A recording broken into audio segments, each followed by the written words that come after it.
He looked at the pregnancy test and said, "You know what to do, Clara. Get an abortion." 18 years later, he came back, not to apologize, but to claim a share of our son's fortune. The answer I gave him in that cafe changed everything. The living room light had that washed-out gray tone, typical of an autumn afternoon when the sun had already given up fighting the clouds.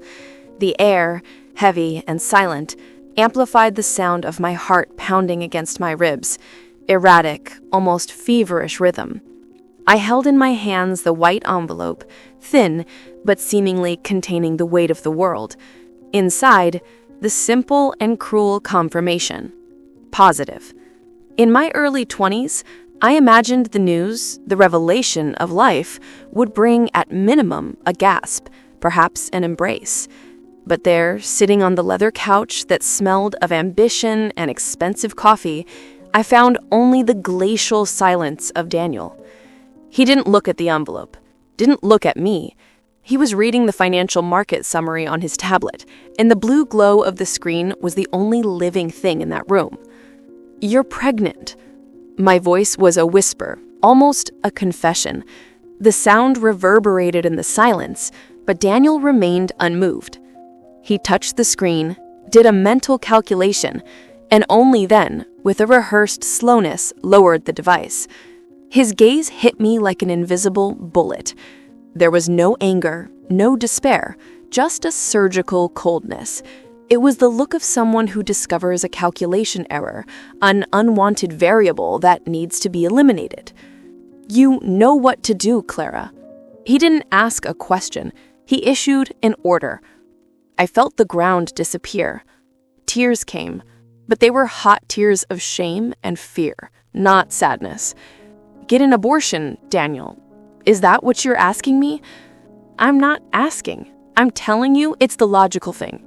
He leaned back, completely indifferent. "We're in the growth phase. My rise, my name.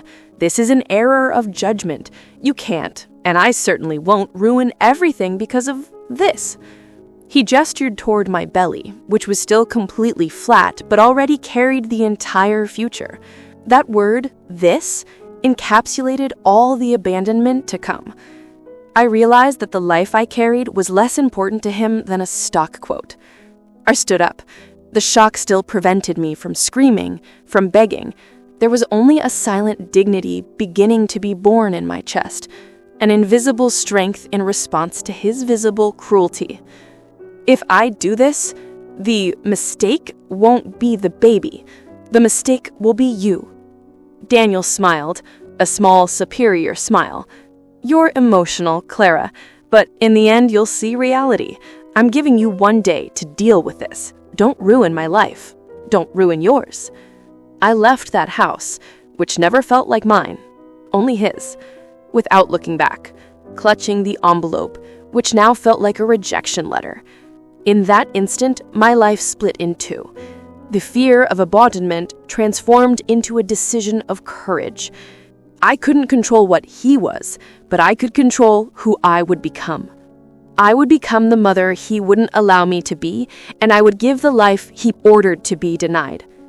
It was on the sidewalk, under the light rain that finally began to fall, that I looked at the wet envelope and whispered, "We're going to make it, my love. We're going to make it."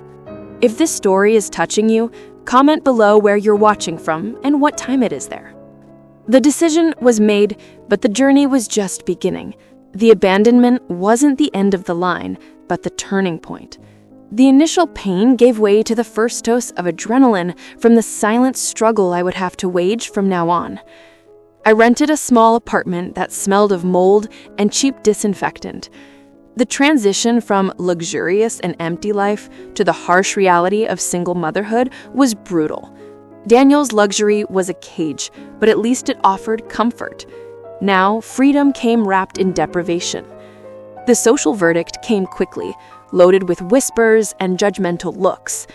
Friends who once envied me for my relationship with the successful businessman now looked at me with condescending pity, or worse, with a coldness that echoed Daniel's.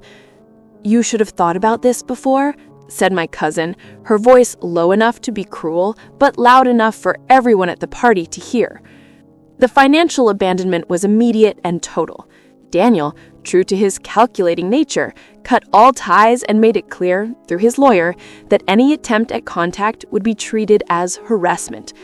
He had bought silence and fear, and expected me to yield to the pressure, that the shame and financial hardship would drive me back to the door of his chosen abortion clinic. But the fetus, which he called this, already had a name in my mind, Adam. And for Adam, I found an invisible strength that neither loneliness nor judgment could break. My mother, who was my last hope, turned against me, driven by fear of scandal and the loss of social status that the relationship with Daniel brought. "You're young, Clara. Start over. Don't bring this stain to the family." I didn't argue. I just nodded, gathered my few boxes, and cut ties, feeling the fear of social rejection transformed into silent armor. This armor didn't make me insensitive, but made me immune to the need for approval. My only priority was the small life growing inside. I started working 2 jobs. During the day, at a coffee shop, smiling and serving lattes to people who couldn't imagine the battle I was fighting. At night, cleaning offices, while the smell of wax and disinfectant kept me awake. Money was always insufficient. There were days when the only hot meal was the leftovers from the coffee shop, and I ate it with a mixture of gratitude and a deep pain for what I couldn't offer my baby. The nights were long. Lying on a thin mattress on the floor, with a protective hand over my growing belly, I allowed myself to cry. Not for Daniel, but for the loneliness in motherhood that was so heavy. It was a silent pain, indignant, without self-pity, just recognition of the immensity of the challenge. The world had labeled me single mother, abandoned, mistake. But whenever I felt Adam move, a small kick or a slight steering, the label fell away. The label didn't matter. The truth was that I was brave. In one of those moments, lying in the dark, I had a revelation. Daniel wanted me to abort to protect his image and his wealth. Society wanted me gone to protect its morals. The baby was the threat. I smiled in the dark, a smile of determination. I wouldn't just give birth.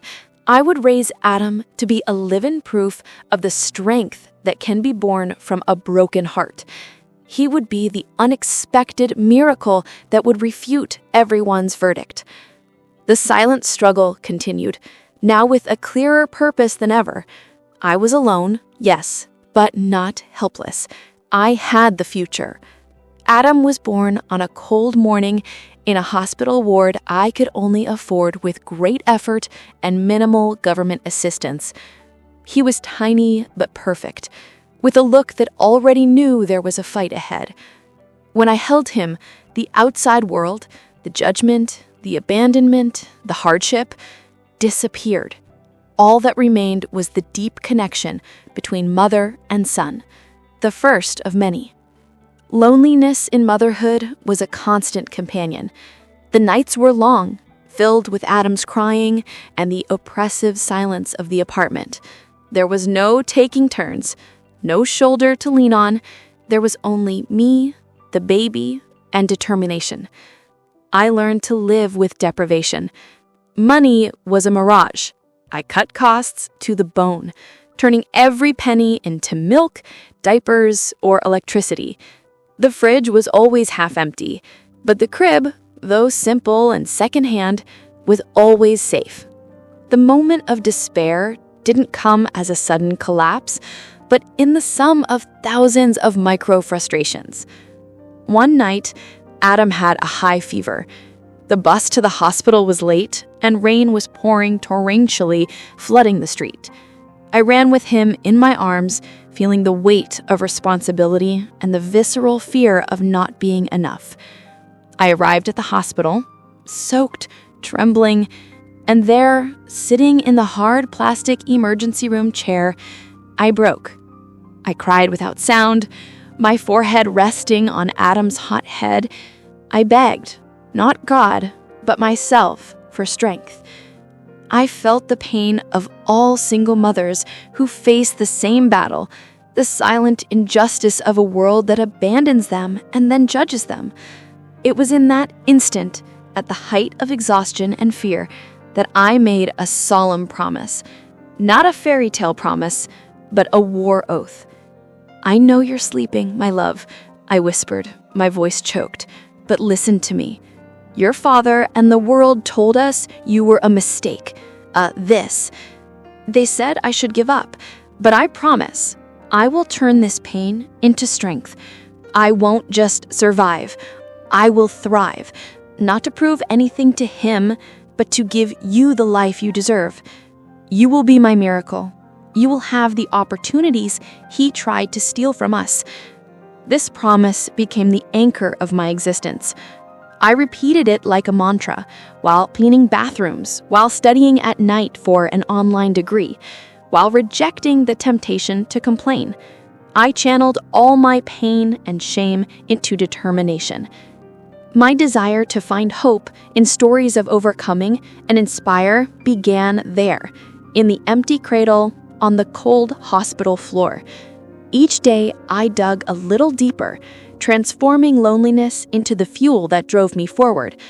I needed to ensure that the social stigma of being a single mother wouldn't be Adam's destiny, but only the starting point of a great story. The fight was mine, but the victory would be his. Years flew by, but the memory of that gray living room and the cold order remained vivid. I had transformed pain into a silent strength that not even wealth could now erase. Adam, at 25, was more than a millionaire. He was a young man of character, with the humility of someone who saw his mother fight for every crumb, and the dignity of someone who knows his own worth. Then the echo of the past returned. Daniel, who had seen Adam's name, his surname, in business news and tech magazines, reappeared, not with an apology, but with the disguised arrogance of someone who thinks time can buy forgiveness. He scheduled a meeting, not a request, but a gentle demand through a formal email. I accepted, but not for him. I accepted so that Adam could close his own chapter if he wanted. The meeting was at an upscale cafe downtown, the kind of place I used to frequent, but that now seemed strange and superficial. Daniel was older, wealthier, but with an emptiness in his eyes that not even his tailored suit could disguise. He attempted a late redemption. "Clara, I know I made a mistake. I was young, ambitious, and panic took over. I've seen his potential, Adams, now, and I would like to be part of it." He was talking about a contract, about a stake in the success disguised as a reconciliation. The coldness hadn't changed. I looked at him, not with anger, but with an unshakable calm that disarmed his entire rehearsed speech. "No, Daniel," I said, and my voice, once a whisper full of fear in that living room, was now a firm and empathetic maternal tone. "You weren't afraid. You were calculating. You didn't make an emotional mistake. You made a financial choice. You chose to protect your wealth, not our son." I paused, letting the weight of those words fill the silence. "You ordered me to abort to save your reputation and your bank account. You called Adam this. And the debt of time, Daniel, can't be paid with money or apologies after the battle is won." Daniel tried to argue about blood, about fatherhood. I just smiled, that smile of someone who holds the truth. "You are his biological father, yes, but you abandoned the fight. Adam is who he is because I raised him to transform rejection into strength. His money is the result of a single mother's sacrifice, not a businessman's ambition." Adam arrived at the cafe, tall, confident, but with the same observant and gentle look he had as a baby. He greeted his father with formality and sat down beside me, a gesture that was a physical proof of who he chose as family. Daniel tried to talk to his son about business. Adam listened respectfully, but his response was the final sentence, delivered with silent maturity. "I'm grateful, Father, for making me who I am. If Mom had listened to you, I wouldn't be here. My success isn't a victory over you. It's just proof that her courage was always greater than your fear." Daniel sat alone at that table. Adam's success was a mirror that reflected not his glory, but his past cowardice. Clara and Adam left together, unshakable dignity and hope walking side by side. The story ended not with revenge, but with the cathartic victory of a mother who proved that true love and invisible strength are the only assets truly worth having. The true twist. The twist wasn't in Adam becoming a millionaire, but in Clara's freedom of choice. She could have used the wealth to humiliate Daniel, to shout her victory, but she chose silent dignity. Clara's greatest achievement wasn't raising a millionaire, but raising a son who, faced with power and abandonment, chose emotional loyalty over any contract. The real twist is that she taught Adam that the only priceless wealth is character. This story isn't about money. It's about the invisible strength of the single mother, which towers in the face of abandonment. It's proof that the fear of abandonment can transform into rock-solid firmness. And it makes us ask, how many lives, how many miracles does the world abort every day, not in a clinic, but in the silence of social judgment and emotional cowardice? Remember, what is rejected as a mistake can be your greatest masterpiece. Your unexpected miracle is waiting for you to defend it. You are never alone. Your story is our story. The cruelest order can become your greatest victory. Don't give up.